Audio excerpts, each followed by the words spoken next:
It's the 3rd of November 1857 on the Millwall foreshore of the River Thames in London. Sitting on two great slipways above the water is the largest object human beings have ever tried to move. An iron ship 692 feet long, so vast that the river in front of her is narrower than she is. She can't be launched the ordinary way, so she's been built sideways to the water, and today thousands of tons of iron are meant to slide gently down into the Thames.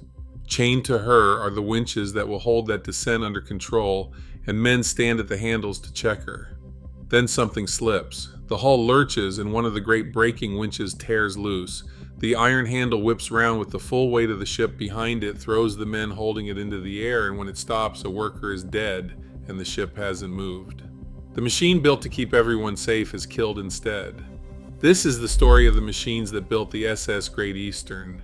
Over the next half hour, we're going to trace her from a Victorian drawing board to the open sea, through the iron, the rivets, and the men who died raising the most ambitious ship ever built.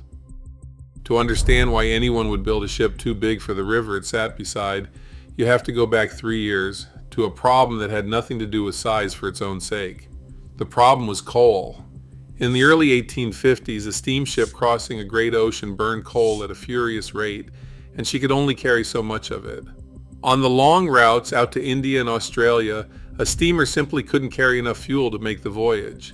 She had to stop and refill her bunkers at coaling stations along the way, and every stop cost time, money, and cargo space given over to nothing but more coal. The longer the route, the worse the arithmetic got. One man looked at that arithmetic and drew a conclusion everyone else thought was madness. His name was Isambard Kingdom Brunel, and he was already the most famous engineer in Britain, the man behind the Great Western Railway, the Clifton Suspension Bridge, and 2 record-breaking steamships before this one. His answer to the coal problem was simple to say and staggering to attempt. If you could build a ship large enough, she could carry all the coal she needed for the entire round voyage to India and back inside her own hull, and never refuel at all. But to hold that much coal and still carry paying cargo and passengers, she'd have to be a giant. Not a little bigger than other ships, enormously, impossibly bigger. The company formed to build her was the Eastern Steam Navigation Company, and the ship they set out to make would come to be called the Great Eastern. The number she was designed to reach had no precedent anywhere on Earth. She'd be 692 feet long. She'd measure 82 feet across the beam. She'd displace tens of thousands of tons. In an age when a large ocean-going ship might run to 300 feet, Brunel was proposing to build one more than twice that length, and something like 5 or 6 times the tonnage of the biggest vessel then afloat. It's hard to overstate how far ahead of everything else she was. Her length of 692 feet wouldn't be beaten by any ship until 1899, more than 40 years later. Her gross tonnage wouldn't be surpassed until 1901. Brunel wasn't building the next ship in a line. He was building something the world would take 2 generations to catch up to. To turn that vision into iron, he needed a shipbuilder, and he turned to a naval architect and contractor named John Scott Russell.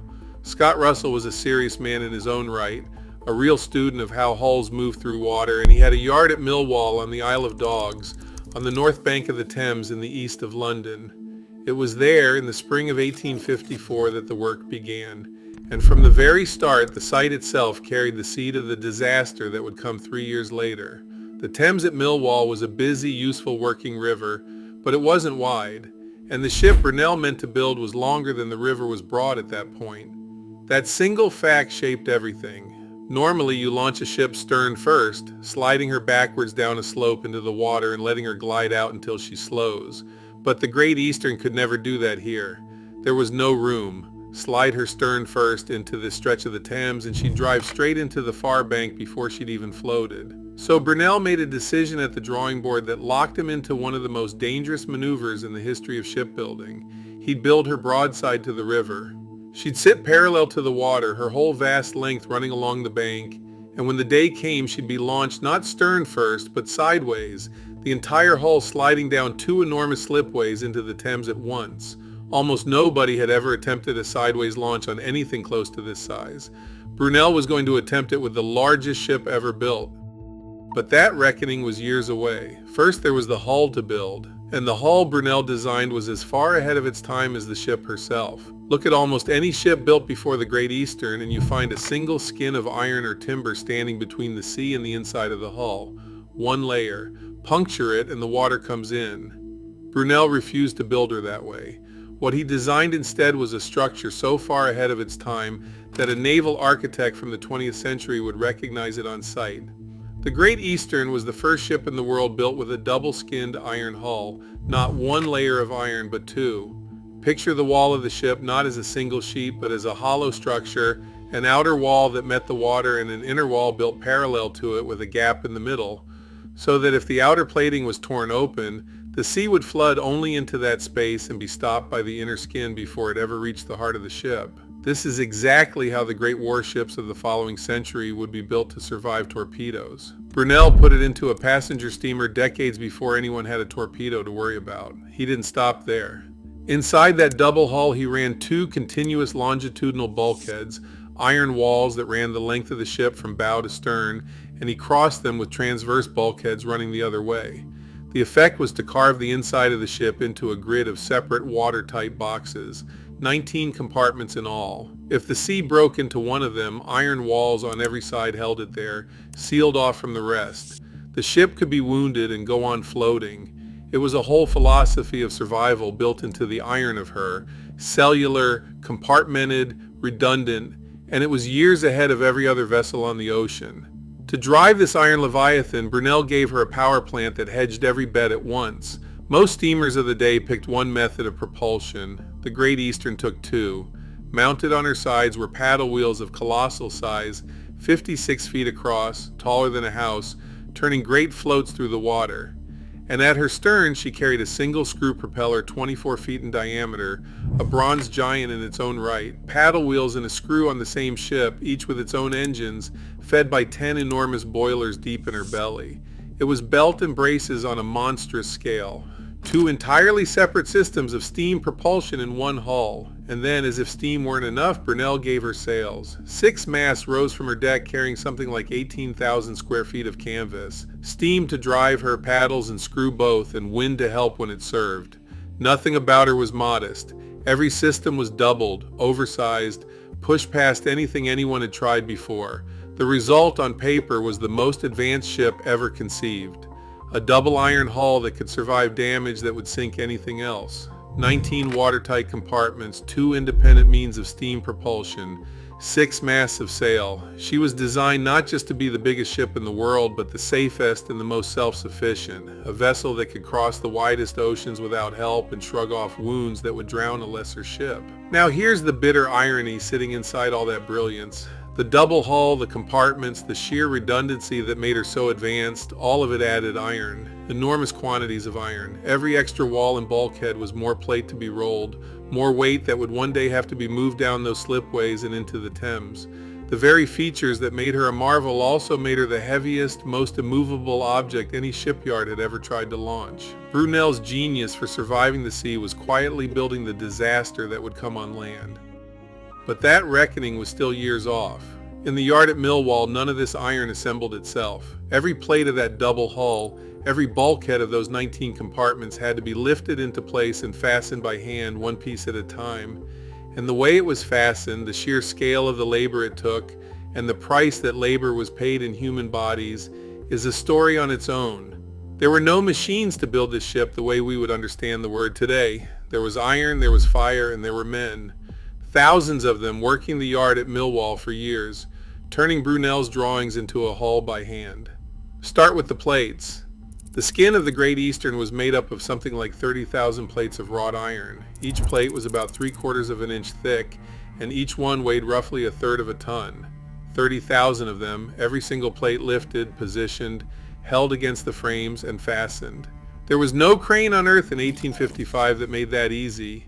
It was muscle and tackle and the patient, dangerous work of men handling iron slabs heavier than themselves over and over for the length and height of a ship the size of a street. Then the rivets. This is the number that tells you what building her actually meant. The plates of the Great Eastern were held together by over 3 million rivets, and every one of them was driven by hand.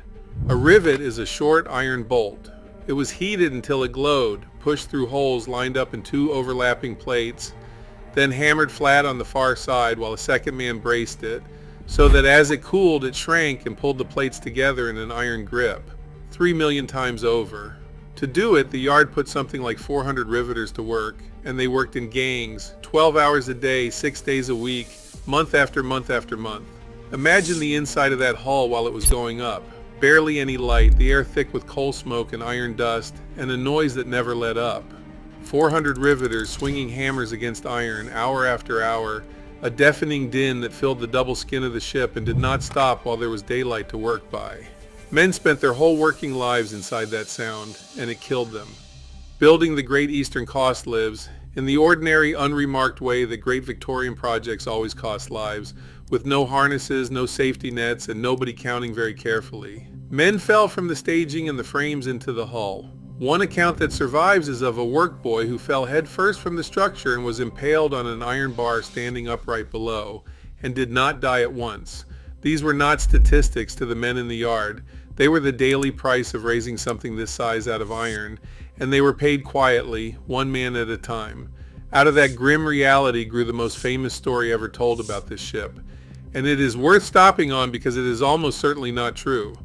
The legend says that during construction a riveter and his young assistant, his bash boy, were sealed alive inside the double hull, walled in between the two iron skins by mistake, and that their skeletons were found decades later when the ship was finally broken up. It is a wonderful, horrible story, and generations have repeated it as the curse of the Great Eastern. Here is what actually stands behind it. 2 men did reportedly go missing from the yard during her construction and never turned up. That much may well be real, but the idea that they were riveted alive inside the hull does not survive a proper look at how the work was done. To drive a rivet, you need men on both sides of the plate, one to hammer, one to hold, which means both skins were open and worked from inside right until the very end. You cannot seal a man into a space you are still climbing into to rivet. The technical reality of the job makes the walling in impossible. The skeletons in the hull are folklore, a ghost story that grew up around a ship that seemed cursed enough to deserve one. The truth that men simply fell and died and were sometimes never found is grimmer and quieter than the legend, and it's the truth. By 1856, after 2 years of this, the hull was rising on the ways at Millwall, plate by plate and rivet by rivet. But the money that was paying for all of it was running out, and the man whose yard was building her was about to go under. A ship like this didn't just eat iron. She ate money at a rate that terrified everyone attached to her. Every estimate for building the Great Eastern was overtaken by reality. The cost climbed and kept climbing past what the Eastern Steam Navigation Company had raised, past what anyone had planned for, into a hole that only got deeper the closer she came to finished. And as the money ran short, the 2 men at the heart of the project turned on each other. Brunel, the designer, and John Scott Russell, the shipbuilder whose yard was actually cutting and riveting the iron, fell into a bitter, grinding dispute over cost, over control, over who was responsible for what. It was the kind of feud that poisons a great project from the inside. 2 proud and capable men bound together on the most ambitious ship ever built and less able to work with each other.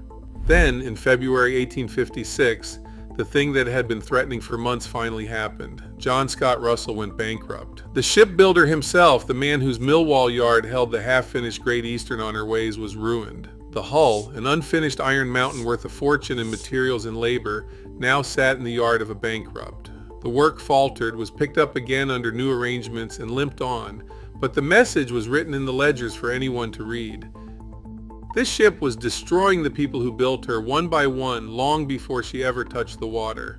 If you're watching this and the scale of what these Victorians attempted is starting to land, take a second to subscribe because this is exactly the kind of story this channel exists to tell. The machines and the human cost behind the ships everyone thinks they know. Now, back to the yard and the problem that was about to turn from an engineering challenge into a public catastrophe. Because looming over everything, over the money and the feud and the bankruptcy, was the launch. And the launch was a problem you couldn't solve with more money or more time. It was a problem of simple geometry, fixed in place from the day Brunel chose the site. The geometry that had forced Brunel's hand years earlier now came due. Built broadside because she was far too long to enter the Thames any other way, she could be launched only one way, sideways, resting on two vast slipways that ran down the bank into the river. The whole ship, thousands upon thousands of tons of iron, to be eased down them together and lowered into the water along her full length at once. Nobody had ever done this on anything close to her size. A sideways launch was rare and awkward even for a modest vessel. Brunel was proposing to do it with the heaviest object any yard had ever tried to move. Every clever feature of her design adding to the dead weight that now had to be coaxed, gently and under control, down a greased slope without tearing loose. He set the date for the 3rd of November, 1857. On that morning, a crowd would gather to watch the largest ship in the world go into the water. What they were about to see was nothing anyone had planned for. The 3rd of November, 1857, dawned over Millwall with the ship ready and the river waiting. Brunel had wanted to attempt this delicate, dangerous maneuver quietly, with as few people and as little pressure as possible, because he understood better than anyone how many ways it could go wrong. He didn't get his wish. Word had spread, tickets had been sold, and thousands of spectators packed the yard and the banks to watch the giant go in. What was meant to be a controlled engineering operation became a public spectacle, with the largest ship in the world as the star and no way to call off the show. Understand what had to happen and how little margin there was. The Great Eastern sat on two enormous cradles, one forward and one aft, resting on the two slipways that ran down to the Thames. The plan was to release her and let her slide sideways down those greased ways slowly, under control, checked every foot by braking gear so she never ran away. To hold her back, Brunel had rigged massive iron chains and controlling them, great braking winches, sometimes called checking drums. The chains were monstrous. The links alone weighed around 60 pounds each. Men were stationed at the winches to pay the ship out gently, to let her descend an inch at a time and never faster than they could hold. Thousands of tons of iron don't want to move an inch at a time. That was the whole terror of it. Once the enormous weight of the ship began to shift down the incline, it carried a force no team of men could truly master, only hope to restrain. They knocked away the wedges and released her. And for a moment the ship moved, then the restraint failed. As the hull lurched into motion, the strain came onto the checking gear all at once, and one of the great braking winches was overpowered. The drum spun. The men holding its handle couldn't stop it, and the huge iron handle whipped round under the full force of the ship, far faster than any man could get clear. It struck the men at the winch and flung them into the air. Several were thrown bodily off their feet and dashed down, injured, scattered. And when the winch finally came to rest, a worker lay dead. Some accounts of that terrible morning record one man killed, others say two, but at the very least one life ended there, at the handle of a machine that had been built to keep everyone safe. It was the exact moment the opening of the story was built around. The machine meant to control the descent of the largest ship on Earth had turned on the men working it and killed. And it happened in front of a crowd of thousands who'd come for a triumph and instead watched men thrown through the air. And then, on top of the horror, came the humiliation. After all of that, after the death and the injuries and the panic, the ship stopped. She'd moved only a few feet down the ways, and there she jammed, stuck fast between the land and the water, held by the same colossal weight and friction that had made her so hard to control in the first place. This wasn't a success that turned tragic. It was a failure on every front at once. A man was dead, the crowd was in chaos, and the Great Eastern hadn't gone into the river. She just sat there, a monument to overreach, half-launched and immovable with the winter closing in. For Brunel, standing in his yard among the injured and the wreckage of the day, it must have been a nightmare made real. Every fear he'd carried about launching her sideways had come true, and worse. The ship wouldn't move, and now the whole watching world knew it. The newspapers had their story, and it wasn't the one the Eastern Steam Navigation Company had hoped to sell. The Great Eastern, the wonder of the age, was stuck on the mud at Millwall, and nobody knew how to get her off. What made it so cruel was that the very qualities that had failed him were the ones he designed in on purpose. The ship was so heavy because she was so strong, double-hulled, compartmented, overbuilt to survive the sea. The strength that would let her shrug off wounds on the ocean was the same dead weight now pinning her to the bank. Her genius and her paralysis were the same iron. The obvious answer to just give her a harder shove was no answer at all. Force her too fast down the ways and she could run out of control, tear loose completely and wreck herself or the men around her as the winch had already shown. She couldn't be rushed and she wouldn't move on her own. She had to be persuaded, foot by foot, under total control, down a slope she didn't want to travel, and that would take a machine of a different kind. It would take 3 months, 3 months of the largest engineering effort of Brunel's life, just to move one ship the last short distance from the land into the river she was built beside. What followed wasn't a launch at all. It was a siege, with the ship as the fortress that wouldn't fall. Brunel's answer to the stuck hull was hydraulic power. If the ship wouldn't slide, she'd be pushed by machines that could exert enormous controlled force through water pressure. He gathered hydraulic rams, great iron cylinders that drove pistons forward under pressure, and set them against the ship to shove her, inch by inch, down the ways toward the river. Alongside them, he marshaled jacks, chains, and windlasses, every mechanical advantage the age could offer, all bent to the single task of moving one impossibly heavy object a short distance under control. It became the largest concentration of hydraulic force yet assembled for a job like this, and even that was barely enough. The rams would drive the ship forward a few inches, then have to be reset and driven again. Progress was measured not in the graceful glide of a normal launch, which takes less than a minute, but in feet per day, and sometimes less than that. Through November into December into the new year, the men fought the Great Eastern down the slipways a painful step at a time, the whole apparatus straining against the dead weight of her, the river always just out of reach. The winter fought them too. Cold, wet, and short of daylight, the yard ground on at its impossible task while the bills mounted and the public watched, and the company that owned her bled money it didn't have. And the money is its own part of the tragedy. The launch of the Great Eastern had been budgeted at something on the order of £14,000. By the time it was over, it had cost around $120,000, nearly 10 times the estimate, spent not on building the ship, but simply on getting the finished hull off the land and into the water beside it. That overrun, on top of everything the construction had already swallowed, was a wound the Eastern Steam Navigation Company couldn't survive. She was a masterpiece that consumed everything around her. At last, after nearly 3 months of this grinding, ruinous effort, the river rose to meet her. On the 31st of January, 1858, running into the 1st of February, with the tide high and the hydraulic rams and the winter's labor behind her, the Great Eastern finally floated free of the slipways and settled into the Thames. Afloat! Actually afloat on the water she'd been built beside after a launch that had taken not a minute but a quarter of a year and had cost a man his life and a company its future. There was no great cheer to match the effort. The launch had been a byword for disaster for months, and even her floating was less a triumph than an exhausted relief. But she was in the water. The largest ship in the world, the first double-hulled iron giant, was riding on the Thames at last, and for the first time she looked less like a folly stuck on the mud and more like the ship Brunel had drawn. Yet she was still only a hull. Everything that would make her a working ship, the fitting out, the final machinery, the sea trials, all of it still lay ahead. And so did one more disaster, worse in human terms than the launch, and a loss that would strike right at the man who had dreamed the whole impossible thing into being. For a year and a half after she floated, the Great Eastern was fitted out and made ready, her engines finished, her funnels raised, her fittings installed. Then, in early September 1859, she went to sea for the first time, steaming down the Thames and out into the English Channel on her first proper trial. Brunel had walked her decks only days before she sailed. There's a famous photograph of him standing beside her, worn and unwell, in front of the great chains of the ship he had spent years and his health to build. On the 9th of September 1859, off Hastings, the trial turned to catastrophe. Deep in the ship, around the base of one of the forward funnels, ran a jacket of water, a heating arrangement fed by a stopcock. During earlier tests, that stopcock had been shut, and somehow it had been left shut when the ship put to sea.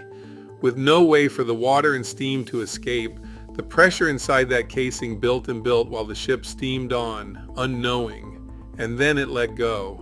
The casing around the forward funnel exploded with tremendous force, blew the funnel itself high into the air and tore up through the deck and into the grand saloon above, which by sheer luck happened to be empty of passengers at that moment. But it wasn't empty of men below.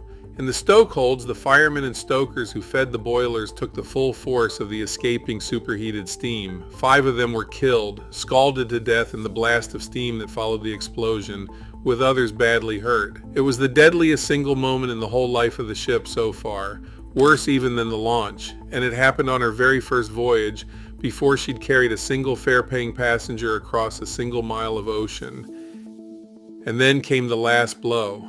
Isambard Kingdom Brunel was already a gravely ill man. The years of the Great Eastern, the money, the feuds, the humiliation of the launch, the sheer weight of the most difficult project of his life had broken his health. Shortly before the ship sailed, he'd suffered a stroke. He lay ill as she went down the channel, and when the news reached him that his masterpiece had killed 5 men on her first voyage out, it was more than his failing body could bear. On the 15th of September 1859, less than a week after the explosion, and only about a fortnight after the Great Eastern first put to sea, Brunel died. He never saw her work. He never saw whether the ship he'd sacrificed everything for would ever justify the cost. He died with the Great Eastern story unfinished, and her reputation for the moment in ruins. Think about the full weight of what this ship demanded. She ruined her builder, John Scott Russell, in bankruptcy. She wrecked the company that commissioned her. She killed a man at her launch and 5 more on her maiden trial. And she took the last of the strength of the greatest engineer of the age and helped put him in his grave at 53.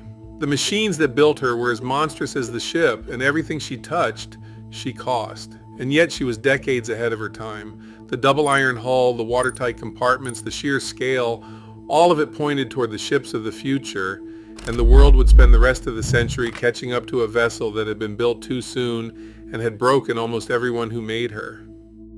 Every famous ship has an industrial story like this hidden behind the name, a story of iron and machines and human cost. The next ship we take apart paid that cost in a single, sudden disaster the whole world would remember, and that story is one click away.